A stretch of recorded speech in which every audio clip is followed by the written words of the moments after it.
আসসালামু আলাইকুম। ঘরে থাকা কম উপকরণ দিয়ে নাস্তাটা বানানো যাবে এমন একটা নাস্তার রেসিপি নিয়ে চলে আসলাম আপনাদের মাঝে। আর একদমই ঘরোয়া মশলা দিয়ে এটা বানানো হবে। আর ইফতারিতে যদি এরকম একটা নাস্তা থাকে তাহলে কিন্তু কোনো কথাই হবে না, অনেক মজা করে খেয়ে উঠে যাবে ইফতারিতে। তা যাই হোক, এখানে আমি 2টা আলু নিয়ে নিয়েছি। তা আলু 2টা আমি ভালোভাবে গ্রেট করে নিচ্ছি। তা আলু 2টা হাত দিয়েও ম্যাশ করে নেওয়া যেতে পারে। তা আমি গ্রেট করে নিলাম 2টা আলু। তা মনে করে অবশ্যই একটা লাইক দিয়ে দিবেন। এরপরে আমি কিছু শুকনো মশলা নিয়ে নিব, ঘরোয়া মশলা। এখানে নিয়ে নিচ্ছে আমি শুকনো মরিচের গুঁড়া, স্বাদ মতো লবণ, একটু ধনিয়ার গুঁড়া, স্বাদ মতো মরিচের গুঁড়া মানে চিলি ফ্লেক্স নিয়ে নিলাম। গরম মশলা নিয়ে নিলাম, হাফ চা চামচ করেই নিয়েছি। আর ঝাল আর লবণটা পরিমাণ মতোই দিতে হবে।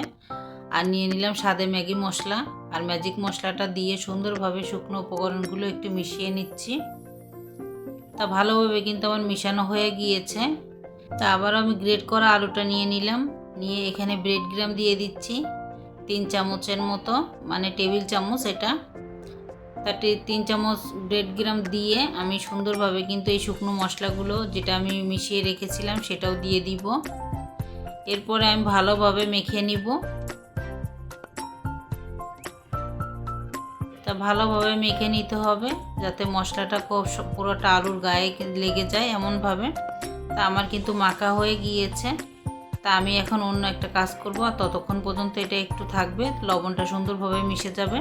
মশলাটা ভালোভাবে মিশে গেলে কিন্তু খেতে ভালো লাগবে।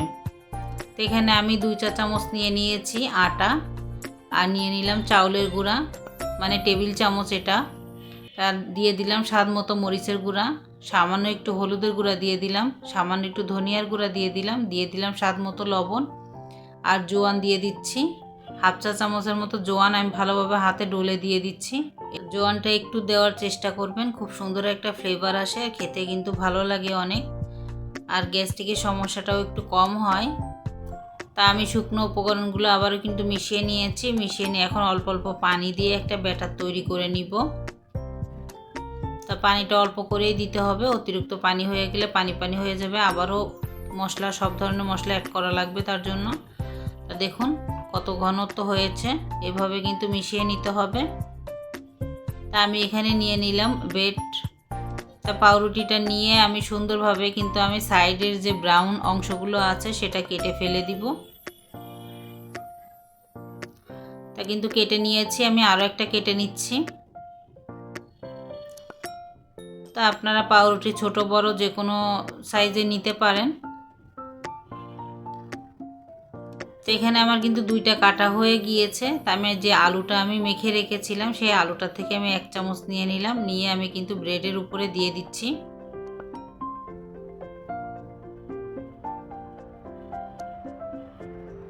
তো ব্রেডের উপরে কিন্তু ভালোভাবে মিশিয়ে নিতে হবে।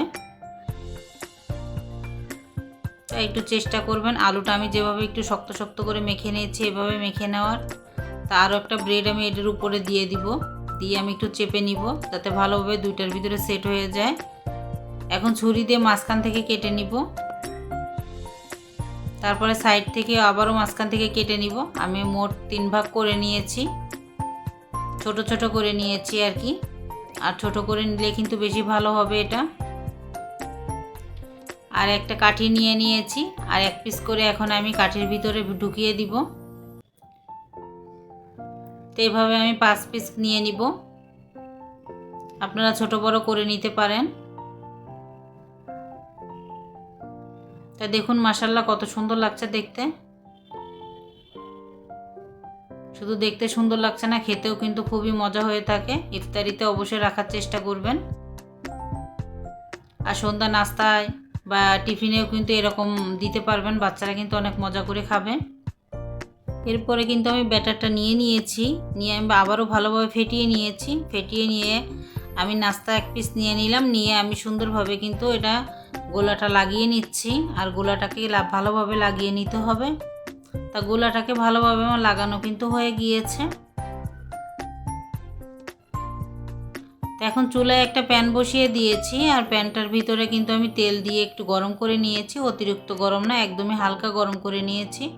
তো একটা একটা করে এখন দিয়ে দিচ্ছি ব্যাটারটা লাগিয়ে। তো আমি 3 পিস করে ভেজে নিচ্ছি, আপনারা কম বেশি করে নিতে পারেন।